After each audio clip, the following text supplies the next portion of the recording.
About History series. Koxinga launched a campaign from Xiamen to conquer Taiwan. Hey everyone, and welcome to this explainer. Today we're diving into the year 1661 to look at one of history's absolute most epic underdog military campaigns. It's a moment that perfectly shows how seemingly insurmountable odds can be completely flipped upside down by just sheer audacity. Let's get right into it. So here's the massive question we're going to explore today. How exactly did a severely outgunned, literally starving army manage to defeat a global superpower? Seriously, the Dutch East India Company wasn't just some random fleet. At the time, they were essentially the premier global superpower on the seas. To understand how they got completely dismantled against impossible odds, we have to look at the utterly desperate situation of the man who decided to challenge them. All right, setting the stage with Part 1, Retreat to Xiamen. Okay, so the year is 1659. A military leader named Koxinga has just suffered a truly devastating defeat in Nanjing while trying to resist the newly established Qing dynasty. He's forced to retreat to this tiny island called Xiamen, specifically a small area known as Gulangyu. But here's the catch. Over the years, his forces had ballooned to over 100,000 soldiers. To put that into perspective, imagine cramming an army of that size onto an island that's less than 2 square kilometers. It was an absolute logistical nightmare, basically a powder keg, and he urgently needed a way out just to feed his men and rebuild. Which brings us to Part 2, the secret map of Taiwan. Knowing he desperately needed a secure long-term base, the solution actually came through some good old-fashioned espionage. Enter a guy named Hin Bin. He was a highly connected elder, and get this, the Dutch in Taiwan actually trusted him as their local liaison. Well, while the Dutch had him detained over a financial dispute, Hin Bin was secretly mapping out every single waterway, channel, and depth around Taiwan. He managed to smuggle this highly classified intelligence to Koxinga and completely convinced the desperate commander that Taiwan was the perfect place to set up a stronghold. Moving right along to Part 3, the perilous sea crossing. So, with the target locked in and this top-secret intelligence in hand, Koxinga officially launches a massive military expedition in April 1661. And the sheer scale of this operation, it's just staggering. He essentially packed 25,000 troops onto roughly 400 ships, heading straight into the notoriously unpredictable, incredibly dangerous waters of the Taiwan Strait. But as this timeline shows, things went horribly wrong, almost immediately. They left under clear skies on April 23rd, right? But just 2 days later, they get slammed by a massive storm that forces them to retreat to Penghu. Now, Koxinga was expecting a super short trip, so he packed almost no extra food. Trapped there by the weather, total starvation starts setting in. Morale absolutely plummets. Finally, by April 29th, facing mutiny and literally starving to death, Koxinga makes a desperate do-or-die call, forcing his men back out into those treacherous, storm-tossed waters. Let's look at Part 4, the miracle at Luermen. Now, to actually survive the landing, Koxinga faced a brutal tactical dilemma. As you can see from this comparison, he really only had 2 options. He could take the south route, which was wide, deep, and perfect for ships, but heavily guarded by lethal Dutch cannons. Or he could gamble everything on the north route, a channel known as Luermen. The catch? It was dangerously shallow and pretty much impassable for a fleet this size. They could only make it through if they happened to hit an astronomical high tide.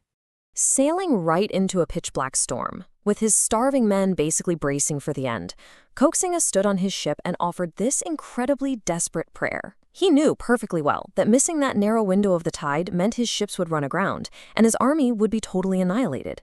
But he believed that if he was truly meant to succeed, nature itself would pave the way. And incredibly, it worked.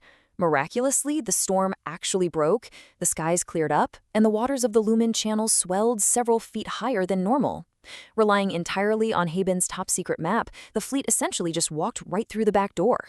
They safely navigated this impossible, shallow channel and slipped completely past the heavily guarded geographical barriers. That takes us right into Part 5, defeating the Dutch. So over in Fort Zeelandia, Dutch Governor Coyet is watching in absolute shock as 400 enemy ships seemingly just drop from the sky inside the bay, entirely bypassing their fortified southern defenses. But once the fighting actually started on May 1st, there was an absurd mismatch in technology. The Dutch had the most powerful navy on Earth, these massive, multi-deck galleons bristling with anywhere from 50 to 100 heavy cannons each. Meanwhile, Koxinga brought small, single-deck rowboats with maybe 6 or 7 cannons apiece. a traditional shootout would have been an absolute massacre. He needed some seriously scrappy, terrifying ingenuity. So what does he do? He deploys these terrifying, highly unconventional fireboat tactics. Basically, he loaded up his small, super maneuverable boats with sulfur and other explosives. Then his men sailed them rapidly straight at the massive Dutch galleons, ignited the explosives, jumped ship at the very last possible second, and just let the burning vessels ram right into the enemy. It was absolute chaos. This devastating tactic resulted in the massive Dutch flagship, the Hector, exploding and sinking along with over 100 soldiers. The rest of the mighty Dutch navy was literally forced to flee the bay. But hey, the naval victory was only half the battle. On land, at the Beixianwei sandbar, Koxinga's general deployed this highly specialized infantry force. They wielded large rattan wicker shields and short blades, going up against the vastly superior firepower of Dutch muskets. I mean, bringing swords and wicker shields to a literal gunfight sounds like sheer suicide, right? But the results were absolutely shocking. Governor Coyet himself actually wrote about the terrifying psychological impact of these troops. He noted that these soldiers fearlessly ducked beneath the heavy gunfire, protected by those shields, and just relentlessly charged the Dutch lines.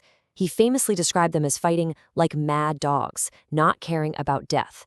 The Dutch forces, who had been super confident in their superiority, totally panicked, broke their ranks, and were completely routed, leaving 118 dead on the sandbar. And finally, part 6, the surrender.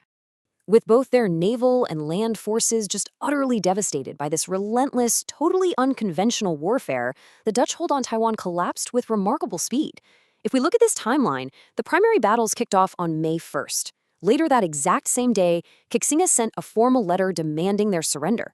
By May 3rd, literally just 48 hours after the first shots were fired, the Dutch East India Company envoys were walking through Koxinga's ranks to officially sue for peace.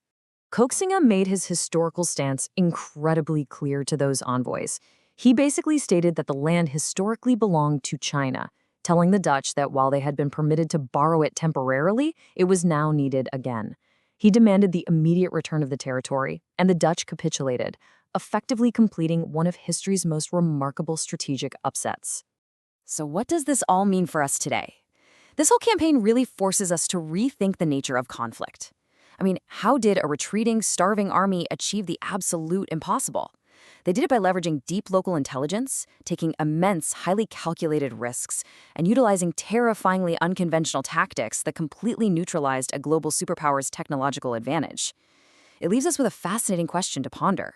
When the odds are stacked entirely against you, is playing by the rules your safest bet or your biggest mistake? Thanks so much for exploring this fascinating piece of history with me today.